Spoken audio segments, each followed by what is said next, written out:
तक बर्फ से ढकी हुई थी। ये दोनों बातें सच हैं। इस 15 मिनट की वीडियो के अंदर आप पृथ्वी के 450 करोड़ साल के सफर को देखने वाले हैं। जिस जगह आज हमारा सौरमंडल है, वहाँ विभिन्न प्रकार की गैस और धूल के बादल हुआ करते थे।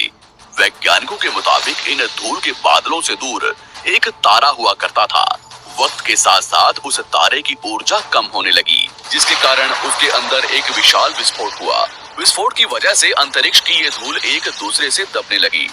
इस दौरान बादलों में स्थित धूल के कण दबाव और गर्मी के कारण बड़े उल्कापिंड और पत्थरों में परिवर्तित हो चुके थे, और इसी दबाव की वजह से इन बादलों में स्थित रेडियो एक्टिव पदार्थ ने ग्रेविटी का निर्माण किया। इस ग्रेविटी के कारण बीच में हाइड्रोजन और हीलियम इकट्ठा होने लगे। बीच के इस भयंकर दबाव के कारण एक विशाल विस्फोट हुआ, और इसी विस्फोट के कारण हमारे सूरज का जन्म हुआ। अंतरिक्ष में फैले एस्टेरॉयड यानी क्षुद्र ग्रहों में भारी वजन की वजह से सूरज के करीब आकर सूरज की परिक्रमा करने लगे। धीरे धीरे इन्हीं एस्टेरॉयड में भारी टकराव हुआ, जिसके फलस्वरूप मरकरी, विनस, अर्थ और मार्स जैसे ग्रहों का निर्माण हुआ। वैज्ञानिकों के मुताबिक उस वक्त पृथ्वी और मार्स यानी मंगल ग्रह के बीच थिया नामक ग्रह सूरज की परिक्रमा किया करता था। पृथ्वी पर ग्रेविटी होने की वजह से सूरज की परिक्रमा करने वाले एस्टेरॉयड अब पृथ्वी की परिक्रमा करने लगे, और धीरे धीरे करोड़ों सालों तक ये पृथ्वी पर गिरते रहे। और ऐसी घटना हमारे पड़ोसी ग्रह थिया पर भी हो रही थी, जिसके कारण थिया पृथ्वी के और करीब आने लगा और आकर पृथ्वी से टकराया। इस भयंकर टकराव की वजह से पृथ्वी के हिस्से कणों के रूप में अंतरिक्ष में फैल गए और एक रिंग्स की तरह पृथ्वी की परिक्रमा करने लगे। इन्हीं परिक्रमा करते हुए कणों में टकराव होने लगा, जिसके कारण हमारे चांद का निर्माण हुआ। उस वक्त पृथ्वी पर सिर्फ एक ही समुद्र हुआ करता था, और वो था 1900 डिग्री सेल्सियस की तापमान पर उबलते हुए लावा। उबल रही थी वो सारी चीजें जिसे आज आप अलग अलग नाम से जानते हैं। वक्त के साथ साथ पृथ्वी धीरे धीरे ठंडी हो रही थी, जिसके कारण पृथ्वी के भारी तत्व जैसे धातु और रेडियो एक्टिव पदार्थ पृथ्वी के केंद्र में जाकर इकट्ठा हो गए, और हल्के पदार्थ पृथ्वी की सतह पर आ गए। लाखों सालों तक पृथ्वी पर उल्कापिंडों की बरसात हुई, और इन गिरते हुए उल्कापिंडों में जमा था नमक, मिनरल्स और पानी। करोड़ों सालों तक इन उल्कापिंडों की बरसात होती रही, और धीरे धीरे पृथ्वी की ऊपरी सतह पानी से ढकने लगी। वैज्ञानिकों के मुताबिक यही वो वक्त था जब दूर गहरे पानी के अंदर निकलते ज्वालामुखियों से पहली बार सूक्ष्म जीवों का निर्माण हुआ। लाखों सालों बाद एक वक्त ऐसा आया जब पृथ्वी की पूरी सतह पानी से ढक चुकी थी। हमारी पृथ्वी के सबसे अंदर का कोर रेडियो एक्टिव पदार्थ से बने होने की वजह से हरदम गर्म होता रहता है, लेकिन जब भी पृथ्वी की ऊपरी जमीन ठंडी हो जाती है, तब पृथ्वी के अंदर की गर्मी बाहर नहीं निकल पाती, जिसके कारण ज्वालामुखियों का निर्माण होता है। और उस वक्त कुछ ऐसा ही हुआ। पानी से ढकी हुई पृथ्वी पर हजारों की तादाद में ज्वालामुखी निकलने लगे, और आने वाले लाखों सालों तक इन ज्वालामुखियों का निकलना जारी रहा, जिससे पानी के ऊपर जमीन का निर्माण हो रहा था। इस वक्त भी पृथ्वी पर वातावरण ना होने की वजह से अंतरिक्ष से उल्कापिंडों की बरसात हो रही थी। आज से लगभग 300 करोड़ साल पहले पृथ्वी पर ऐसा वक्त आया जब पृथ्वी का वातावरण लगभग स्थिर होने लगा था। ज्वालामुखी निकलने धीरे हो गए थे, और पृथ्वी का एक दिन 12 घंटे का हुआ करता था। साल बीतते गए, और धीरे धीरे ये सूक्ष्म जीव विकसित होते गए और समूह में रहने लगे। आज से लगभग 250 करोड़ साल पहले पहली बार पृथ्वी पर ऐसे जीवों का निर्माण हुआ जो जीने के लिए ये पानी के अंदर के मिनरल्स यानी खनिज पदार्थ और धूप का इस्तेमाल करते थे, और मल त्याग के रूप में ऑक्सीजन बाहर निकालते थे। इस वक्त तक पृथ्वी पर ज्यादातर ज्वालामुखी निकलने बंद हो चुके थे, और इन माइक्रोबैक्टीरियाज की वजह से वातावरण में ऑक्सीजन की मात्रा बढ़ रही थी। वातावरण में ऑक्सीजन बढ़ने की वजह से पृथ्वी का वायुमंडल बनना शुरू हुआ, और आने वाले हजारों सालों तक वातावरण में ऑक्सीजन की मात्रा बढ़ती रही, जिसकी वजह से पृथ्वी के ज्यादातर हिस्सों में ये सूक्ष्म जीव फैल गए। हजारों सालों बाद एक वक्त ऐसा आया जब पृथ्वी में ज्यादा ऑक्सीजन बढ़ने के कारण ये सूक्ष्म जीव मरने शुरू हो गए। उस वक्त तक पृथ्वी का वातावरण ठंडा होने के साथ साथ ऑक्सीजन से भी भर चुका था, जिसके कारण जमीन और वातावरण में स्थित आयरन यानी लोहे के मिनरल्स पानी में स्थित ऑक्सीजन से रिएक्ट होने लगे। और एक वक्त ऐसा आया जब पृथ्वी की जमीन आज के मार्स के जैसे लाल हो चुकी थी। एक सीक्रेट बताऊं? किंडर क्रीमी पे आपको 100% कैशबैक। मेरे किडो का फेवरेट तो मैंने ले लिया, और आपने? वक्त बीतने के साथ साथ धरती की टेक्टोनिक प्लेट्स में दरार होने लगी, जिसके कारण पृथ्वी के अंदर का लावा जमीन की तरह कई लाखों सालों तक खुला उबलता रहा। और यही वो कारण था जिसके कारण पृथ्वी के वातावरण में कार्बन डाइऑक्साइड की मात्रा बहुत बढ़ गई और पृथ्वी पर एसिड की वर्षा शुरू हो गई। एसिड रेन की वजह से पृथ्वी का तापमान घटने लगा और तापमान इतना घटा कि पृथ्वी के ऊपर स्थित पानी बर्फ में परिवर्तित होने लगा। पृथ्वी पर पहली बार भयंकर आइस एज आया। इस वक्त पूरी पृथ्वी सफेद बर्फ से ढक चुकी थी। आमतौर पर जब धरती पर सूरज की किरणें गिरती हैं, तब जमीन उन किरणों को सोख लेती है, मगर क्योंकि पूरी पृथ्वी बर्फ से ढक चुकी थी और क्योंकि बर्फ सफेद और चमकीली होती है, जिसके कारण सूरज की किरणें धरती पर गिरने के बाद वापस चली जाती थी। इसी कारण से पृथ्वी कई लाखों सालों तक बर्फ से ढकी रही, मगर फिर से पृथ्वी के अंदर स्थित गर्मी ज्वालामुखी के रूप में निकलना शुरू हो गई और इन ज्वालामुखियों से निकलने वाली गर्मी ने बर्फ को पिघलाना शुरू कर दिया। इसी बीच पृथ्वी की गहराई में बचे कुछ सूक्ष्म जीव धीरे धीरे बदल रहे थे और अब वो ऑक्सीजन को अपने शरीर को बड़ा और जटिल बनाने के लिए इस्तेमाल करने लगे थे। इस बीच पानी में अलग से भी छोटे समुद्री पौधे निकलने शुरू हो चुके थे। बाहर जैसे जैसे ज्वालामुखी निकल रहे थे, वैसे वैसे वातावरण कार्बन डाइऑक्साइड की वजह से गर्म हो रहा था। वक्त के साथ साथ बर्फ तो पिघलने लगी, मगर धरती पर फिर से एसिड की वर्षा शुरू हो गई, जिसके कारण फिर पृथ्वी ठंडी होने लगी और फिर पृथ्वी की ज्यादातर सतह बर्फ से ढक गई। ऐसा बार बार कई हजारों सालों तक होता रहा और इसी कारण से अब समुद्री जीव धीरे धीरे वातावरण के हिसाब से विकसित हो रहे थे।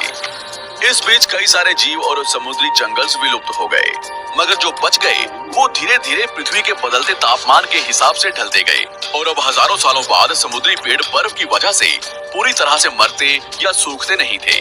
अब सूक्ष्म जीव समुद्री जीव बन चुके थे। जब फिर से ज्वालामुखियों ने पृथ्वी की बर्फ को पिघलाना शुरू किया, तब ये समुद्री पेड़ जल्दी विकसित होकर फैल गए। धीरे धीरे वातावरण में ऑक्सीजन की मात्रा बढ़ने लगी और पृथ्वी पर होने वाली एसिड की वर्षा कम होने लगी। वातावरण में ऑक्सीजन आने की वजह से पृथ्वी की ओजोन लेयर्स मोटी होने लगी और आज से लगभग 47 करोड़ साल पहले पृथ्वी की ऊपरी सतह पर पहली बार मोसोस नामक प्लांट उगना शुरू हुआ। वक्त के साथ साथ जमीन पर अलग अलग प्रकार के पौधे और पेड़ उगना शुरू हुए। एक वक्त ऐसा आया जब जमीन के पेड़ों की लंबाई लगभग 80 से 100 फीट जितनी या आज के 5 से 6 मंजिला बिल्डिंग जितनी ऊंची हो चुकी थी। ये वो वक्त था जब समुद्री जानवर समुद्र से बाहर निकल रहे थे और जमीनी जानवरों में परिवर्तित हो रहे थे।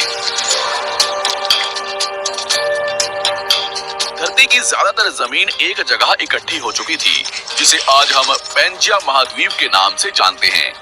पृथ्वी का वातावरण और तापमान लगभग स्थिर हो चुका था और अब करीब 21 से 23 घंटे का दिन हुआ करता था।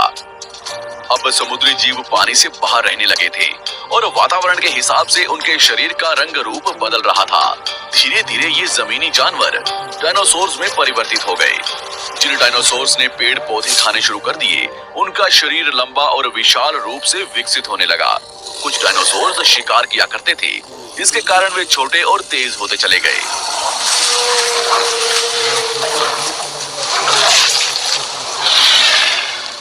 पृथ्वी की ऊपरी जमीन एक जगह इकट्ठी होने के कारण ज्यादातर जमीन रेगिस्तान और बंजर हो चुकी थी। ज्यादातर जंगल समुद्र के करीब हुआ करते थे, जिसमें डायनासोर्स रहा करते थे। आज से लगभग 20 करोड़ साल पहले पैंजिया महाद्वीप टूटना शुरू हो गया। पैंजिया के विभाजित होने की वजह से पृथ्वी की ज्यादातर ऊपरी जमीन पानी के संपर्क में आने लगी, जिसके फलस्वरूप पृथ्वी पर हरियाली बढ़ती गई, जिस वजह से डायनासोर्स और ज्यादा विभिन्न और विशाल होते चले गए। डायनासोर्स ने आने वाले लगभग 20 से 30 करोड़ सालों तक पृथ्वी पर राज किया। उस वक्त डायनासोर्स समुद्र से लेकर जमीन और आसमान तक पूरी पृथ्वी पर राज किया करते थे। इस दौरान अफ्रीका से टूटा भारत सीधे आकर आज के तिब्बत से टकराया और इस टकराव की वजह से हिमालय का निर्माण हुआ। आज से लगभग 6.5 करोड़ साल पहले पृथ्वी की तरफ आज के माउंट एवरेस्ट से भी बड़ा लगभग 4.5 लाख करोड़ किलो जितना वजनिया उल्कापिंड लगभग 80,000 किलोमीटर प्रति घंटे की स्पीड से पृथ्वी की तरफ आ रहा था। पृथ्वी की सतह को छूते ही उसमें भयंकर आग लगी और वो जलते हुए सीधा पृथ्वी से टकराया। इस टकराव से निकलने वाली ऊर्जा आज के 10 करोड़ परमाणु बम एक साथ फटने के बराबर थी। जहां ये उल्कापिंड गिरा, वहां के जानवर और पेड़ तुरंत भाप बनकर जल गए। गिरते ही पृथ्वी पर पूरी तरह धूल फैलने लगी। समुद्र में भयंकर बाढ़ आने लगी। भूकंप और आग ने पृथ्वी को जलाना शुरू कर दिया। कुछ ही घंटों में पूरी पृथ्वी के वातावरण में हानिकारक गैस और धूल की वजह से पृथ्वी नर्क हो चुकी थी। डायनासोर्स, घुटन, आग और भूखमरी से पूरी तरह विलुप्त हो गए। इस वक्त हमारे पूर्वज जमीन के अंदर रहा करते थे, जिसके कारण वो इस विशाल प्रलय से बच गए। पृथ्वी का वातावरण पूरी तरह से काला और अंधेरा हो चुका था, जिससे धूप भी जमीन तक नहीं पहुंच पा रही थी। पृथ्वी के पेड़ और ज्यादातर जानवर विलुप्त हो गए। वातावरण में धूल और हानिकारक गैस के कारण पृथ्वी पर फिर से एसिड की वर्षा शुरू हो गई और फिर पृथ्वी ठंडी होकर बर्फ से ढक गई। लेकिन इस बार पृथ्वी की बर्फ लाखों सालों तक नहीं जमी रही और 80 से 90 हजार साल बाद ये बर्फ पिघलनी शुरू हो गई। जैसे ही धरती पर वातावरण फिर से पहले जैसा होने लगा, वैसे ही ये छोटे जीव जमीन से बाहर आना शुरू हो गए। उस वक्त पृथ्वी की बर्फ पिघलनी शुरू ही हुई थी, जिसके कारण अफ्रीका में घने ठंडे जंगल हुआ करते थे और इसी बीच ये जमीनी जीव बंदरों में परिवर्तित हुए। मगर जैसे जैसे पृथ्वी गर्म होने लगी, वैसे वैसे अफ्रीका के ये जंगल सूखने लगे। जंगल की चीजें खाने वाले बंदरों को खाने की कमी होने लगी। खाने की तलाश में इन बंदरों ने अपने पैरों पर चलना शुरू कर दिया, जिससे उन्हें दूसरे जानवरों के शिकार करने में मदद मिलती थी। धीरे धीरे बंदर एप्स यानी वानर में परिवर्तित हुए। खाने की तलाश में ये एप्स पृथ्वी के दूसरे हिस्सों में फैलने लगे और धीरे धीरे उनके शरीर का रंग रूप वहाँ के मौसम के हिसाब से बदलता गया। वक्त के साथ साथ हम आदिवासी बने। हमने हथियारों से लेकर आग का आविष्कार किया। हम धीरे धीरे इंसान के रूप में विकसित हुए। हमने धर्म से लेकर परिवार, भाषा और संस्कृति का निर्माण किया और वक्त के साथ साथ हम विकसित होते चले गए और आज हम इस पृथ्वी की सबसे विकसित प्रजाति बन चुके हैं। पृथ्वी को आज के जैसे बनने में लगभग 450 करोड़ साल का वक्त लगा है और हमें एक छोटे जमीन में रहने वाले जानवर से इंसान बनने में कई लाखों सालों का। मगर हमने इन 100 सालों में जितना पृथ्वी को गंदा और तबाह किया है, उतना आज तक किसी भी प्रजाति ने नहीं किया होगा। हम फिर से धरती को गर्म कर रहे हैं और कार्बन डाइऑक्साइड की मात्रा बढ़ा रहे हैं। वैज्ञानिकों का मानना है कि पृथ्वी पर फिर से विशाल परिवर्तन होने वाला है। भविष्य में पृथ्वी कैसी होगी, जानेंगे हमारी अगली वीडियो में।